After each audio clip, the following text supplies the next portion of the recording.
LED tubes are designed to replace standard fluorescent tubes inside overhead commercial light fixtures. Unlike traditional incandescent and fluorescent lighting, a light-emitting diode produces light through a microchip. It lasts twice as long and uses less than half the electricity, which is a bright idea. These LED tubes come in various lengths. They're designed as a modern, energy-saving alternative to use in those ubiquitous overhead fluorescent tube light fixtures found in offices, shops, hospitals, and schools. The process begins with a printed circuit board.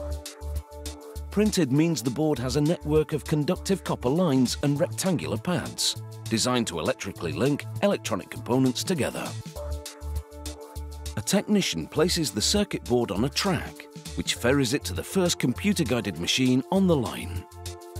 The machine covers the board with a metal stencil that has openings matching the locations where the electronic components will be mounted on the board.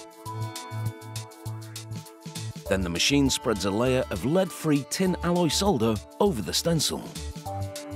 This only applies solder to the board where the components will go. The next computer-guided machine on the line mounts the first of those components, the light-emitting diodes, or LEDs. They're composed of a microchip coated with the chemical phosphor and come in different sizes, colors, and light outputs.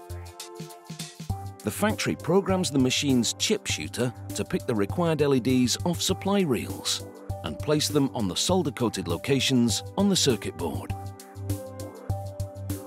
The chip shooter works at astonishing speed, placing up to 11 LEDs a second. It places each one with absolute precision. But just to make sure, a camera focused on the board verifies that every LED is in exactly the correct position. The circuit board now moves to a third computer-guided machine for the next electronic components, the terminals. The terminals receive the electric current to power the LED light tube. The machine picks one terminal at a time and places it at one end of the circuit board.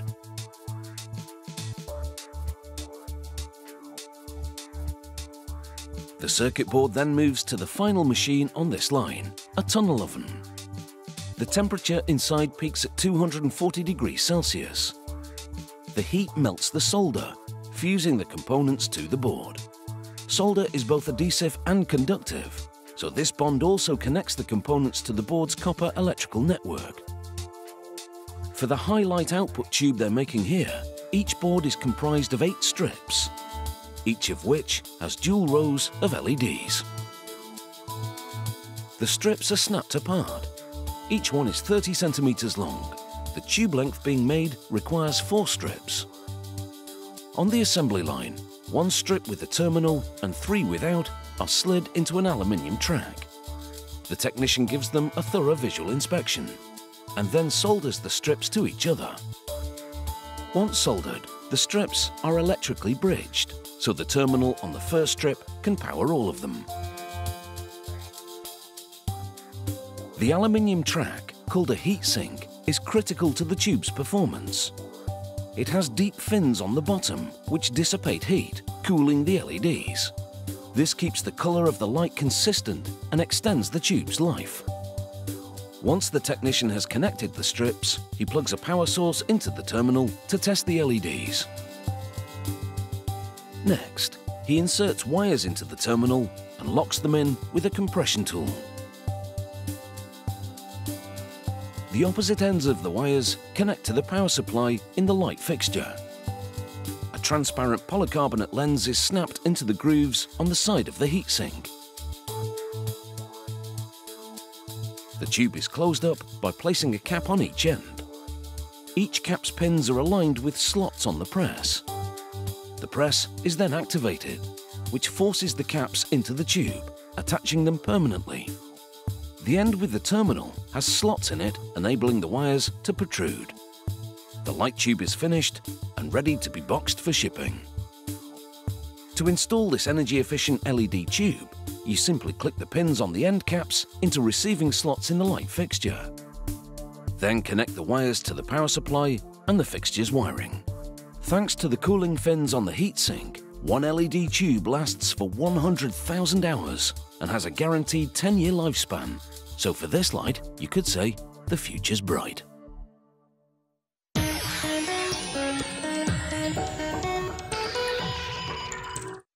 Right, time to indulge my sweet tooth. And, as any chocoholic can attest, there's no end to the flavours you can pair with chocolate. A long-time favourite combination is milk chocolate and peanuts. The savoury contrast of peanuts is the perfect foil to the sweetness of the chocolate. Nice. This bar features a thick layer of milk chocolate around a sweet, salty and crunchy peanut butter candy centre. But making that peanut butter candy centre is the tricky part. The process begins by combining liquid sugar, corn syrup, coconut oil and molasses. They mix and heat these ingredients for 8 minutes.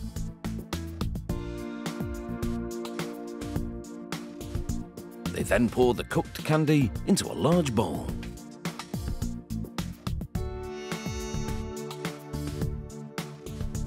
Next, they add the leftovers that didn't get used in the previous production run of candy chocolate bars. They call these leftovers rework because they rework them into this new batch. Once the rework has softened up and been mixed in with the hot new candy, they empty the bowl onto a cold stainless steel table.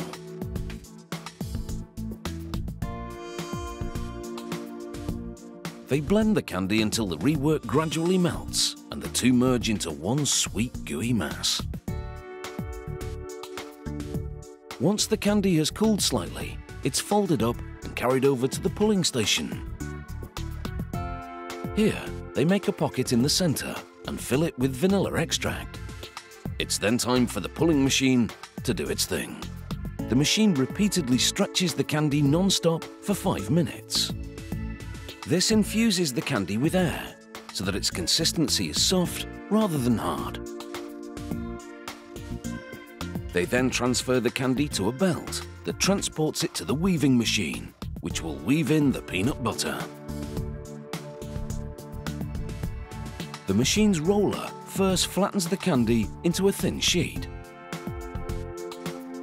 Then a pump draws piping hot peanut butter from this tank and deposits it in a layer onto the candy sheet.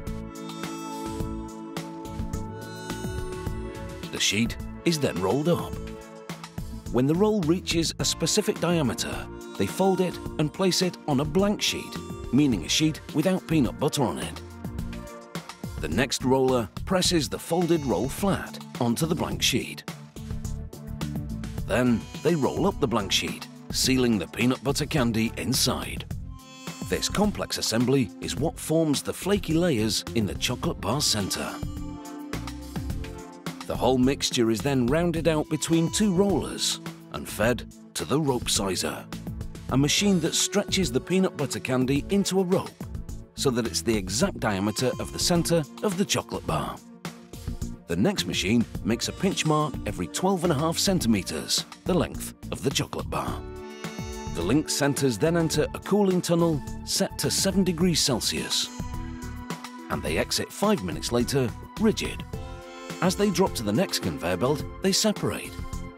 They then pass through a second refrigerated tunnel, which finishes cooling them. The centres move into lanes that feed the enrober, the machine that will coat them with chocolate. Eagle-eyed watchers make sure that the centres proceed in single file and are properly spaced. The centres pass through a hot rinse of milk chocolate. Then, an overhead dryer blows off the excess, leaving a layer of chocolate that's consistently 3 millimeters thick.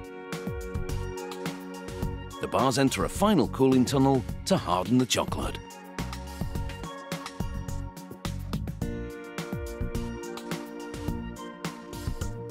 The finished chocolate peanut butter bars are transferred to a conveyor belt that lines them up for packaging. As the bars approach the wrapping machine, the in-feeder arranges them in single file. Rolls of printed plastic film unwind into the machine's forming box, which quickly folds, wraps, and heat seals the film around each passing bar. A revolving knife slices the wrapper between the bars. It's then off to the packaging department, where they're packed 24 to a box. And now these bad boys look good enough to eat. The question is, why are there only 24 in a box? Mind you, I could just get another box.